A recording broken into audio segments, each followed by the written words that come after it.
Everyone, welcome back to my YouTube channel. Today in this video we're going to see factor affecting equilibrium, and it was the Lee-Chartley principle, जिसके अंदर ही actually told कि हम कौन से factors होते हैं जिससे हमारे पास इक्विलिब्रियम जो है वो डिस्टर्ब होता है.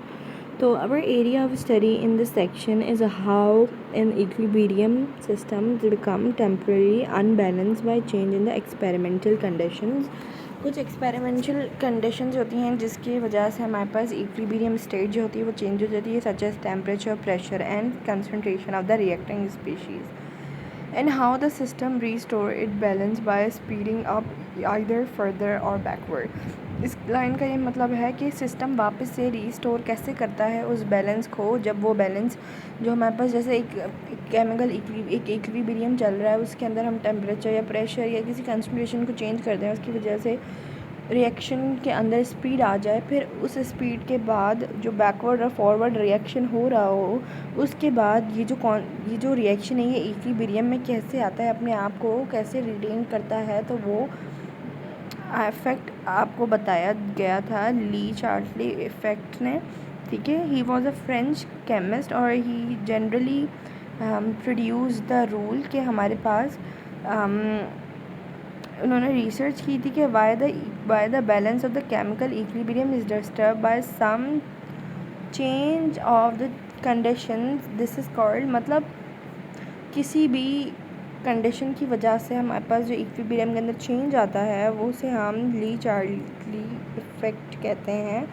और वो स्टेट करता है कि इफ़ एन एक्सटर्नल स्ट्रेस का यहाँ पे मतलब होता है चेंज, मतलब एक कोई भी external change such as concentration, pressure और temperature apply to the system at equilibrium, कोई भी चेंज आ जाए इक्विलिब्रियम के अंदर, किसी चेंज को अप्लाई किया जाए तो the equilibrium is disturbed and tend to shift in the direction of offset of the effect strain output. इस लाइन का ये मतलब होता है कि जब भी कोई एक्सटर्नल स्ट्रेस आके इक्विलिब्रियम के अंदर लगता है तो इक्विलिब्रियम डिस्टर्ब होके अपनी अपोजिट डायरेक्शन के अंदर चला. फॉर एग्जांपल कोई रिएक्शन है वो फॉरवर्ड रिएक्शन में जा रहा है, लेकिन उसके अंदर इक्विलिब्रियम को उसका डिस्टर्ब कर देगा तो वो बैकवर्ड रिएक्शन के अंदर आ जाएगा. ठीक है, अब हम पढ़ते हैं इफ़ेक्ट ऑफ द कंसनट्रेशन. देखो, effect of the concentration is very simple. ये सारा बहुत फजूल सा है, you can read this part if you want. So हम डायरेक्टली जाएंगे पॉइंट्स की तरफ. The equilibrium position shift towards the right की तरफ जाएगा. ठीक है, हाँ, राइट की तरफ जाएगा, मतलब यहाँ पे फॉरवर्ड रिएक्शन हो रहा होगा. Shift towards the right with the amount of the reactant is added. देखो 50% हमारे पास रिएक्टेंट है, 50% प्रोडक्ट है. यहाँ पे ये इक्विलिब्रियम में अगर मैं यहाँ पे 100% रिएक्टेंट कर दूँ, 50% प्रोडक्ट कर दूँ, तो हमारे पास रिएक्शन किस तरफ जाएगा, इस तरफ जाएगा, मतलब फॉरवर्ड रिएक्शन के अंदर जाएगा. ठीक है, कि मैंने क्या किया, रिएक्टेंट ऐड कर दिया. अब मैं क्या करूँगी, 50% ये है, 50% हमारे पास प्रोडक्ट है. अब यहाँ पे लिखा हुआ है कि या तो फिर अगर आप प्रोडक्ट को रिमूव कर दो या फिर आप रिएक्टेंट को बढ़ा दो, तो जो हमारे पास रिएक्शन है वो फॉरवर्ड जाएगा. अभी हमने रिएक्टेंट को बढ़ा के देख लिया, हमने रिएक्टेंट को 100 कर दिया और प्रोडक्ट हमारे पास 50 था, तो फॉरवर्ड रिएक्शन जा रहा था.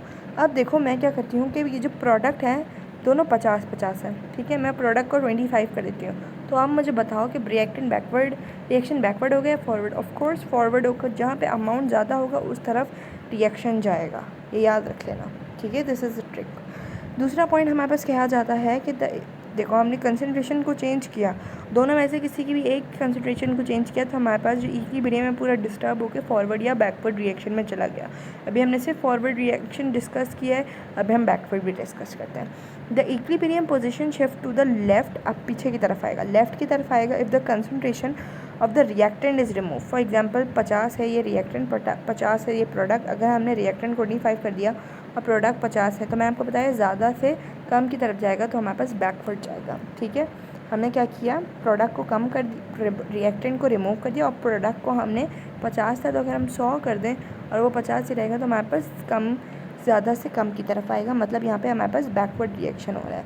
तो किसी भी अमाउंट को ऐड करने से, हमारे पास रिमूव करने से हमारे पास पर्टिकुलर डायरेक्शन में चला जाता है. फॉर एग्जांपल हमारे पास यहाँ पे कुछ स्ट्रेस टाइप दिए हुए. स्ट्रेस टाइप का मतलब होता है चेंज टाइप. ठीक है, स्ट्रेस केमिकल ज़बान के अंदर हम कहते हैं चेंज को, या फिज़िकल ज़बान के अंदर हम कहते हैं चेंज को. अच्छा, एडिंग मोर CO या फिर H2. अगर मैं H2 और CO2 को ज़्यादा ऐड कर दूँ तो हमारे पास रिएक्शन किसकी तरफ जाएगा, फॉरवर्ड जाएगा, क्योंकि यहाँ पे इस रिएक्शन के अंदर ये रिएक्टेंट है और ये प्रोडक्ट है, ठीक है। अब देखो रिमूविंग COH2, अगर मैं CO और H2 को रिमूव कर दूँ तो हमारे पास रिएक्शन किसकी तरफ जाएगा, लेफ़्ट की तरफ जाएगा, ठीक है। अगर मैं ऐड कर दूँ CH4 और HO2 को अगर मैं ऐड कर दूँ तो रिएक्टेंट हमारे पास क्या जाएगा, लेफ़्ट की तरफ जाएगा, क्योंकि प्रोडक्ट बड़ा है और जब प्रोडक्ट ज़्यादा होगा तो ज़्यादा से ज़्यादा वो रिएक्टेंट बनाएगा। Okay, then we have removing CH4, अगर मैं CH4 को H2O को रिमूव कर दूँ, मतलब प्रोडक्ट को कम कर दूँ, तो हमारे पास रिएक्टेंट ज़्यादा हो जाएगा और ये राइट की तरफ जाएगा।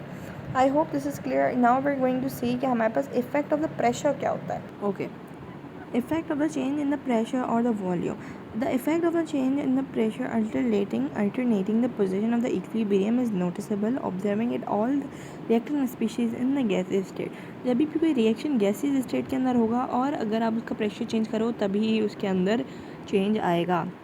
अगर कोई रिएक्शन हमारे पास गैस के अंदर नहीं है, मतलब सॉलिड के अंदर है, और उस सॉलिड वाले रिएक्शन का अगर आप प्रेशर चेंज करें तो उसके अंदर कोई भी इफेक्ट नहीं आएगा, ये याद रखना, ठीक है। एक प्रेशर की ये बात हो गई। दूसरा पॉइंट प्रेशर का ये होता है कि अगर कभी भी where the number of the moles of the reactant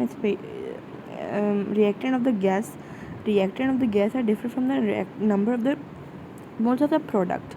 अब ये याद रखना, एक तो मैंने आपको गैसियस वाली कंडीशन बता दी, दूसरा ये बता दिया कि रिएक्टेंट या फिर प्रोडक्ट के जो नंबर ऑफ मोल्स हैं अगर वो दोनों इक्वल हो जाए, मतलब 5 यहाँ पर है और 5 यहाँ पर है, तो तभी भी हमारे पास प्रेशर का कोई इफ़ेक्ट नहीं होगा, ठीक है। अब यहाँ पे मैं आपको एक एग्जांपल बता देती हूँ। यहाँ पे आपको दी हुई है कि यहाँ पे आप देखो, यहाँ पे हमारे पास है, यहाँ पे थोड़ी समझने वाली बात है। यहाँ पे आप देखोगे कि यहाँ पे हमारे पास रिएक्टेंट जो है, ठीक है, रिएक्टेंट जो है वो कम है, reactant is less than product.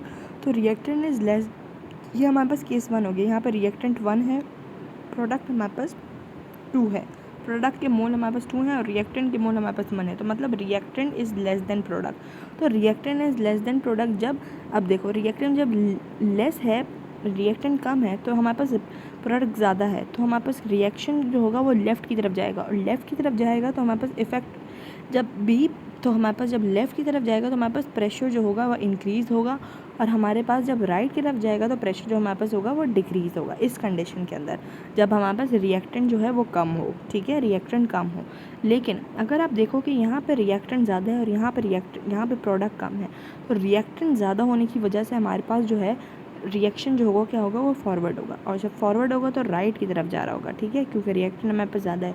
तो हमारे इस कंडीशन के अंदर हमारा प्रेशर क्या होगा, इंक्रीज़ होगा। प्रेशर जब बढ़ेगा तो हमारे पास जो